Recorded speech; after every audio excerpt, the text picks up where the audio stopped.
Alors, on a entendu à l'émission de Guillaume Erner la dialectique à propos de Montesquieu et de Rousseau, Jean-Jacques Rousseau. Et effectivement, ça recouvre un petit peu ce que j'entends par alternance.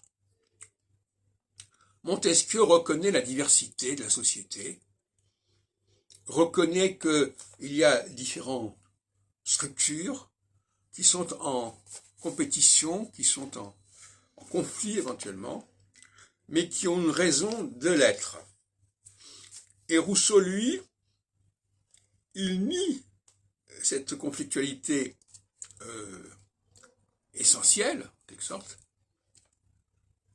et par conséquent, ça correspond à ce que moi j'appelle l'opposition entre... Alors Montesquieu serait du côté de l'équinoxialité, et Rousseau serait du côté de la solstitialité, c'est-à-dire de l'idée d'une unité qui dépasserait tous les conflits, tous les clivages. Alors que Montesquieu, lui, reconnaît la légitimité de ces clivages. Et effectivement, c'est vrai que l'on passe alternativement par des tendances, des sensibilités de type Montesquieu, en phase équinoxiale, à des tendances de type Rousseau, en phase solsticiale, et il faut que ce soit absolument institutionnalisé. Donc là, je parle au niveau du droit constitutionnel. Il faut que dans le droit constitutionnel, désormais, la notion d'alternance ne soit pas une vague expression, une vague tolérance, une vague loterie, mais que ce soit considéré comme une nécessité. La société a besoin de passer par ces phases, tout comme on a besoin de passer par le sommeil et l'éveil, l'été et l'hiver, etc. Et c'est là qu'il y a beaucoup à faire.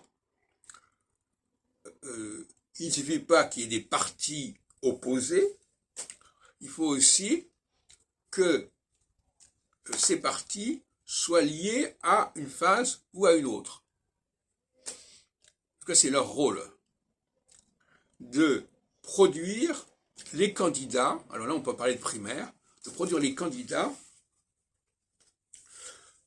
correspondant à la phase en question. Qu'est-ce que ça veut dire? Ça veut dire que